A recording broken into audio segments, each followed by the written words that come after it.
না না না, জীবনে বহুত সময় নষ্ট করছে, আর সময় নষ্ট করা যাবে না। এখন থেকে পড়তে হইব, প্রচুর পড়তে হইব। জীবনে বড় কিছু হইতে হইলে পড়াশোনার কোনো বিকল্প নাই। প্রচুর পড়াশোনা করতে হইব, প্রচুর পড়াশোনা করতে হইব। আয় হায়, এটা আমি কি দেখতেছি?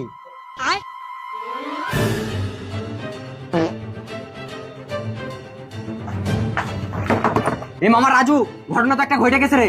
আরে তাড়াতাড়ি বের হ, নইলে মিস করবি তো। কি হয়েছে মামা? আরে ইয়ামিন তো পড়তে বসছে। কি কর?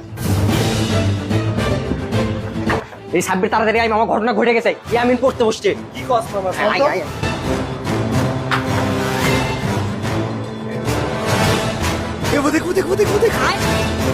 ওরে মামা, এটা আমি কি দেখলাম?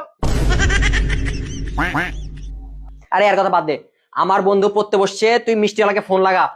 নগদে বন্ধু পড়তে বসছে, নগদে মিলাদ পড়াবো আমি। মামা, আমি তো পড়াশোনা শুরু করি নাই এখনো। তাহলে তুই পড়ার টেবিলে কি করস?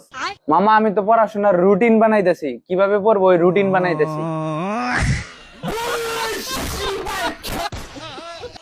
মামার পোলা এই নিয়ে কমপক্ষে 1000 বার রুটিন বানাইল। আমি তো জানি ও রুটিনই বানাবে, খামাখার এই জন্য আমাকে ডেকে নিল। ওকে, আমার রুটিন বানানো এখন শেষ।